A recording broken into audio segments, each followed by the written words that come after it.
जी hello दोस्तों, मैं हूं कमर चीमा। उम्मीद है आप लोग ठीक होंगे। दोस्तों, मैंने एक चीज़ ऑब्जर्व की और मैंने इस पर थोड़ा स्टडी कर रहा था। इंडिया का एक ग्रुप है रिलायंस इंडस्ट्रीज, जो कि बड़ा मशहूर एक कॉन्ग्लोमरेट है। मतलब एक आप समझ लें कि दे आर इनटू एवरीथिंग। ठीक है। और वो अभी एक जियो वर्ल्ड प्लाजा उन्होंने बनाया, शॉपिंग मॉल है, जो कि बड़ा इस वक्त मशहूर है। और कहा जा रहा है कि जो रिलायंस इंडस्ट्रीज है, that is this is coming into retail and all that. India के जो रिच हैं उनके लिए ये बेसिकली बनाया गया है कि इंडिया के अंदर इतने अमीर लोग हैं कि उनके वो बाहर नहीं अब जाते, वो या बाहर ना जाएं और इंडिया के अंदर शॉपिंग करें। और सारे जितने बड़े बड़े ब्रांड्स हैं उनको लेके तो इंडिया में आया जाए, जबकि पाकिस्तानी जितने हैं वो सारे बाहर जाते हैं। और ना ही हम पाकिस्तानी जो हैं वो अपना डाटा देते हैं कि हमारे पास कितनी इमारत है। अभी एक हाल ही में एक सर्वे आया है, वेल्थ सर्वे, दुनिया के 97 सिटीज़ का अराउंड द वर्ल्ड। एक हेनली एंड पार्टनर्स एक ग्रुप है जो ये करता है। और उन्होंने मुंबई को भी मेजर किया है कि मुंबई के अंदर कितने ज़्यादा बिलियनियर्स हैं। न्यूयॉर्क में वो कहते हैं 58 हैं, द बे एरिया यूएसए में 63 हैं, एंड मूविंग ऑन सिंगापुर में 27, लॉस एंजलिस में 42 और बहुत सारे मुल्कों में। जबकि मुंबई के अंदर 29 बिलीनियर्स हैं। यानी कि अरब, एक बिलीनियर, बिलीनियर से मुराद बिलियन डॉलर है। मैंने कभी पाकिस्तान के किसी बिलीनियर का नाम नहीं सुना। मुझे नहीं पता चलता कि ये हमारे लोग, हमारा रिकॉर्ड क्यों मेंटेन नहीं होता, हम लोग क्यों दुनिया को नहीं बताते। सारा यहाँ पे कैश चलता है। यहाँ पे क्या है, बिलीनियर से मुराद ये है कम से कम ऐसा बंदा जिसकी जो एसेट हैं एटलीस्ट $1 बिलियन हो। अब मुकेश अंबानी और जो रिलायंस इंडस्ट्रीज है इनकी, is the wealthiest person in Asia. Pakistan के तो हम सुनते हैं, हमें तो इन्होंने चोर चुकारा बनाया हुआ है। पैसा सारा ये किधर जाता है, कहाँ पे जाता है। इनकी जो नेट वर्थ है वो $90 बिलियन है अकॉर्डिंग टू द ब्लूमबर्ग। और ये जो हेनली एंड पार्टनर्स है, आप देखें, मुंबई जो है उसके अंदर 29 बिलीनियर्स हैं, दुबई के अंदर 15 हैं। ठीक है जी, मुंबई के अंदर मिलेनियर्स 238 हैं, दुबई में 206 मिलेनियर हैं, जिनीवा में 15 हैं, पेरिस में 16 हैं, मुंबई में 29 हैं, सोल में 24 हैं, ह्यूस्टन में 20 हैं, फ्रैंकफर्ट में 16 हैं, टोरंटो में 18 हैं, शिकागो में 24 हैं। इमेजिन, सिडनी में 15 हैं। इतने बिलियनियर हैं इंडिया में। That is why the world is moving towards India.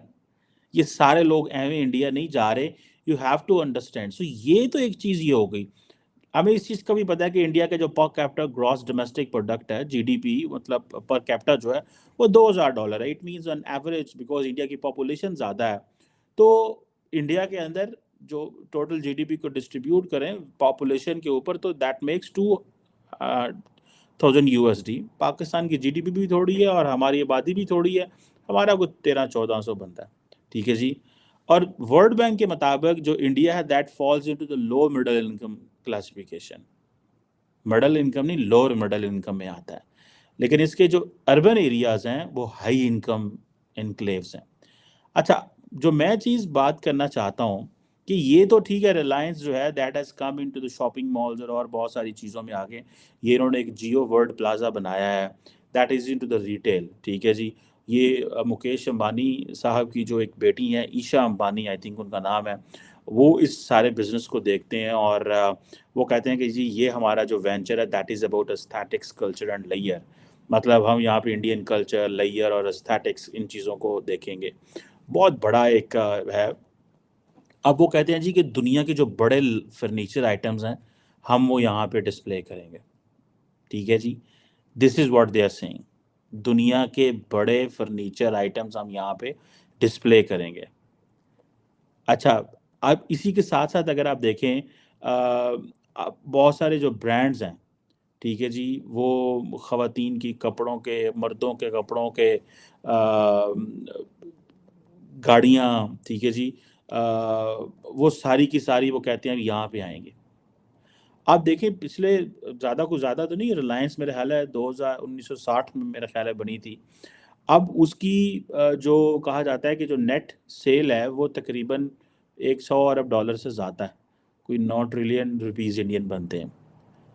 अब ये देखें कि ये इतना बड़ा बिजनेस बन चुका है, इतनी बड़ी ये एक जिसे कहें कि बन चुका है कि जापानीज इसके अंदर आके इन्वेस्ट कर रहे हैं। जापानीज चाहते हैं कि हम इसके अंदर इन्वेस्ट करें, and the Japanese have been investing in this.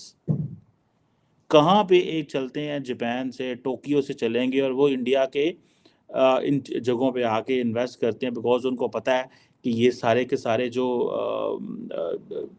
Outlets हैं they going to make money. ठीक है जी। और अब एक टोक्यो की बेसिकली एक अदारा है, कंपनी है, इसको आई थिंक रोहन केकू के नाम कुछ इस तरह करके है। उन्होंने जो है ये एक एक उन्होंने मिल के इनके साथ एक जॉइंट वेंचर किया हुआ है। और मज़े की बात ये है कि जितनी भी बड़ी कार्टियर और सारे ये जितने भी हैं, वो सारे के सारे यहाँ पे आके वो उनकी जो वो खरीद रहे हैं, गुची हो, अरमानी हो, लुई वुइटन हो, रोलेक्स हो। मतलब पाकिस्तान के अंदर तो एप्पल की शॉप कोई नहीं थी यार। अभी इंडिया में तो चलो खुल गई है, बिकॉज उनको पता है। हमारे यहाँ तो यहाँ पे वो एक कौन सी कॉफ़ी है, मुझे उसका अक्सर नाम भूल जाता है, यूएस में वो नहीं खोलते यहाँ पे आके। वो कहते हैं यार इतने इतने ने लेनी कोई नहीं, क्योंकि पाकिस्तान का प्रॉब्लम यह है, हमारे 1% लोग जो हैं वो पीओएस ट्रांजैक्शंस करते हैं। वो कहते हैं इन पीओएस ट्रांजैक्शंस का हमने क्या लेना देना करना है। ठीक है जी। अब देखें कि भले फ्रेंच ब्रांड हों, भले इटालियन ब्रांड हों, भले अमेरिकन हों, सारे के सारे आ रहे हैं इंडिया के अंदर। और उनकी जो शॉप्स वो जिसे कहते हैं ना, वो कौन खरीद रहा है, इन्होंने ही रिलायंस इंडस्ट्रीज़ ने वो उन्होंने उनकी वो ले ली हैं, फ्रेंचाइजीज भी खरीद ली हैं उनकी, ताकि वो जो यहाँ से उठते हैं लोग जाते हैं वहाँ पे बाहर। तो वो आप देखें, आप मज़े की बात है कि आप रिलायंस वालों को देखें, they have invested in cricket, they have invested in Bollywood, they have invested in all these things. उन्होंने बड़े लंबे चौड़े जो है ना वो इन्वेस्टमेंट की हुई है इंडिया के अंदर। सो वो पॉलिटिक्स में भी हैं, वो क्रिकेट में भी हैं, वो बॉलीवुड में भी हैं। यही जो ब्रांड है, यही जो लोग हैं, इन्होंने इन्हीं इसी जियो वर्ल्ड प्लाजा में आना है, यहीं से आकर उन्होंने चीज़ें खरीद लेनी है। नहीं खरीदनी तो यहीं से वो फ़ोन करेंगे, जी हाँ जी आइटम आ गई है जी, लुई विटॉन की आ गई है, चले जी ये भेज दें। सो वो एक ये एक चीज़ है। हमारे यहाँ पे एक इस्लामाबाद में एक आधा मॉल है, वहाँ पे मैं देख रहा था, वो कौन सी शॉप है, मैंगो का है। अब मैंगो को कौन देखता है यार, मैंने तो दुनिया में कहीं मैंगो नहीं देखी। यूरोप में थोड़ी देखी थी, टर्की भी में मुझे थोड़ा इत्तेफाक हुआ, वहाँ मैंने देखी। कोई इंटरनेशनल ब्रांड नहीं है हमारे। हमारे लोग बाहर जाकर, फिर मैंने ही इस्लामाबाद में पाकिस्तान में देखा है कि जितने भी इम्पोर्टेड कपड़े होते हैं वो सारे आउटडेटेड, पुराने डिज़ाइन और महंगे। बाहर आपको जो है वो एक तो सस्ते मिलेंगे, वो अब ये क्योंकि खरीदने वाले काम है तो ज़्यादा लिहाजा ये महंगे देते हैं। अब हमें, मैं ये चीज़ में हैरान हूँ कि हमारे ये मिलेनियर और बिलेनियर किधर हैं यार, क्यों नहीं डाटा देते अपना, क्यों नहीं हम बताते कि where do we stand in the world. ठीक है, आपने चोरी चकारी की है, डरते हैं, क्योंकि अगर ज़रा सा देखें, ये है प्रेशर एक, ये है खौफ, ये है एक मैं ज़ाती तौर पर समझता हूँ कि this is not fair, that's not how things should go. कि पाकिस्तान का जो बिजनेसमैन है वो अपनी चीज़ दिखाना नहीं चाह रहा। अगले दिन रावलपिंडी के अंदर जब हुकूमत ने ये डॉलर पे क्रैकडाउन किया, तो वहाँ पे जनाब क्या हुआ कि वहाँ पे दीवार के अंदर पैसे थे, दीवार के अंदर पैसे किसी ने जिसे कहते हैं ना, वो रखे हुए थे, और वो तोड़ी दीवार तो अंदर से पैसे निकले। यार क्या मतलब मजाज है, क्या लोग हैं हम, दीवारों के अंदर पैसे रखे हुए हैं। कोई ऐसे भी करता है खुले ढुले भाई। आप दुनिया के जितने बड़े ब्रांड हैं उनकी शॉपिंग करने बाहर जाते हैं भाई, उनको यहाँ पे लेके आओ। फिर यहाँ पे प्रॉब्लम, यहाँ पे लोग डरते हैं। ठीक है जी, यहाँ पे लोग डरते हैं। आप देखें, ये होता है कि एक तरफ जापानीज इन्वेस्ट कर रहे हैं, मैं देख रहा था कतर इन्वेस्टमेंट अथॉरिटी जो है वो तकरीबन 82 बिलियन इंडियन रुपीस जो है वो रिलायंस रिटेल वेंचर्स में इन्वेस्ट करेगी। और वो रिलायंस के साथ, अब क्योंकि इंडिया की मार्केट इतनी बड़ी है, वहां पे तो कपड़ा चाहिए ही चाहिए, उनको तो कपड़े चाहिए ही चाहिए। अब ज्वेलरी हो, फूड के बिजनेस हो, इन सारी चीज़ों में वो है वहाँ पे। 7-Eleven जो है उसमें रिलायंस है। ठीक है जी, वो हर चीज़ों जो है वो करेंगे। और ये मेरा ख्याल है कि कोई 18,000 शॉप्स होंगी। ठीक है जी, इसके अंदर क्वेश्चन ये आता है कि भाई अपने आप को खोलें और अपना जो हमारा जो इन्वेस्टर है वो इसमें इन्वेस्ट करे। हमारे लोग बाहर शॉपिंग करने जाते हैं, भाई यहाँ पे शॉपिंग करो, पाकिस्तान के अंदर लोगों को फ़ायदा हो। वो जो अमीर लोग हैं, ये पाकिस्तानी अमीर लोग, ये फिल्म इंडस्ट्री में इन्वेस्ट करें, ये क्रिकेट में इन्वेस्ट करें, ये दीवारों में हमने पैसे रखे हुए हैं, ये अल्ट्रा लग्जरी हम अपने डॉलर यूरो पाउंड जो बाहर लेके जा रहे हैं इस मुल्क से इलीगली, यहाँ पे अपने मुल्क में बाहर से चीज़ें लेके आते हैं। आप देखें ना पाकिस्तान की क्या बदकिस्मती है कि पाकिस्तान में अगर आपने आईफोन आपके पास आया है तो आपको $2.25 लाख हुकूमत को टैक्स देना पड़ेगा। दैट मेक्स अबाउट $500 तकरीबन, उससे ज़्यादा है। ठीक है जी, $500 से ज़्यादा आपको सिर्फ उस फ़ोन को रखना है, हुकूमत को टैक्स देना पड़ेगा। कहते हैं जी ठीक है, तुमने $1,300 का टैक्स फ़ोन लिया है, $1,200 का या $1,100 का या $1,400 का फ़ोन लिया है, तुम $500 हमें जगह दो। हुकूमत ये कहती है, जगह मांगती है, कहती है क्योंकि तुम इस मुल्क गरीब मुल्क है, तुम अमीर हो, तुमने एक महंगी चीज़ ली है, तो देखें फिर लोग फिर यहाँ पे कैसे पैसे लगाएंगे। हमने अपनी मार्केट को कॉन्ट्रैक्ट कर दिया है, इसीलिए लोग बाहर जाके यहाँ से इलीगल तरीके से पैसा बाहर लेके जाते हैं। नो बडी ट्रस्ट, कोई ट्रस्ट ही नहीं करता इन चीज़ों के ऊपर। वेरी अनफॉर्चुनेट, मैं देख के हैरान परेशान हूँ कि मुंबई के अंदर there are more billionaires as compare to in Tokyo, as compare to maybe in Singapore, as compare to maybe in क्या नाम है उसका, शंघाई, नहीं शंघाई में तो 40 है, सॉरी। ठीक है जी, इसी तरह ज्यूरिख में, सोल में, ह्यूस्टन में, जिनीवा में, दुबई में 15 है। Mumbai has 29 billionaires. It means that 29 people in Mumbai whose wealth is like $1 billion. रोम में 11 हैं, सियाटल में 10 हैं, चाइना का एक और सूबा शेंजन 20 हैं, ओसाका बॉस्टन में 8 हैं, क्योटो में 2 हैं, मियामी मतलब वैनकूवर तल अवीव में 11 हैं, मॉस्को में 28 हैं, मॉस्को में। So why Moscow, why America, why Japanese they won't come and invest किया। क्यों कतरी इन्वेस्टमेंट जो कंपनी है वो आके रिलायंस इंडस्ट्रीज के जियो प्लाजा में इन्वेस्ट नहीं करेगी, व्हेन दे नो कि भाई they are going to attract, वो सारी इंडिया का पैसा निकाल लेंगे इंडियन रिच लोगों से। हमारे लोग क्या करते हैं, बाहर जाके शॉपिंग करेंगे। चलो मैं ये नहीं कह रहा कि हमारे लोग कोई गरीब हैं, अमीर, पैसा बहुत ज़्यादा लोगों के पास यहाँ पे ऐसे ऐसे लोग भी हैं जो नहीं पहनते, लोकल ब्रांड पहनते ही नहीं, वो पाते ही बाहर दे कपड़े ने।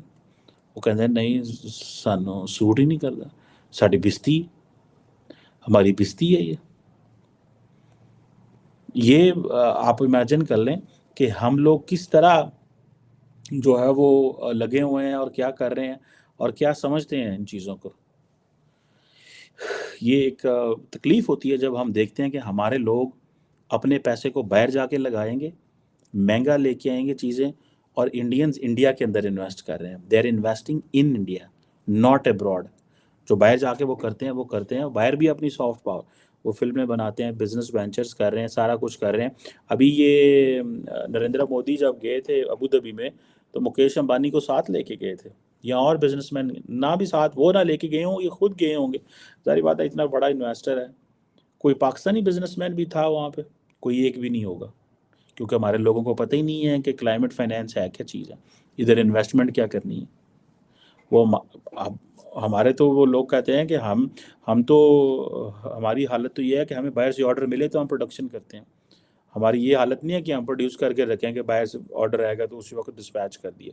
The moment we get order we make and then we sell. This is what our finance minister हमें ये बताता है। ये है वो हालात, ये है वो चीज़ें जिनसे देख के हमें लगता है कि हमने इन चीज़ों को कितना कॉन्ट्रैक्ट करके छुपाते हैं, चोरी करते हैं, डाका मारते हैं अपने मुल्क पे, और फिर हम कहते हैं हम ज़ाहिर बात है हम टैक्स नहीं देते। इस्लामाबाद के अंदर मैं आपको ऐसे 10 जगह बता सकता हूँ in the heart of the city जहाँ पे लोग टैक्स नहीं देते, और हुकूमत कह रही है सारे को पैसा कोई नहीं, पैसा कोई नहीं। वो उधर क्या होता है, हमारे FBI के लोग जाते हैं बारों बार पैसा ले आते हैं, बताते भी नहीं है, वो कच्ची रसीदें दे के हमसे पैसे ले लेते हैं और कोई बोलता भी नहीं। मैं तो कहता हूँ अवाम को इन लोगों को, अदारों का, इन दुकानों का बाइकआउट करना चाहिए जो आपसे टैक्स नहीं लेते, और वो जो सरकारी लोग उनसे पैसे बना लेते हैं, तो बस ऐसे ही है अनफॉर्चुनेटली।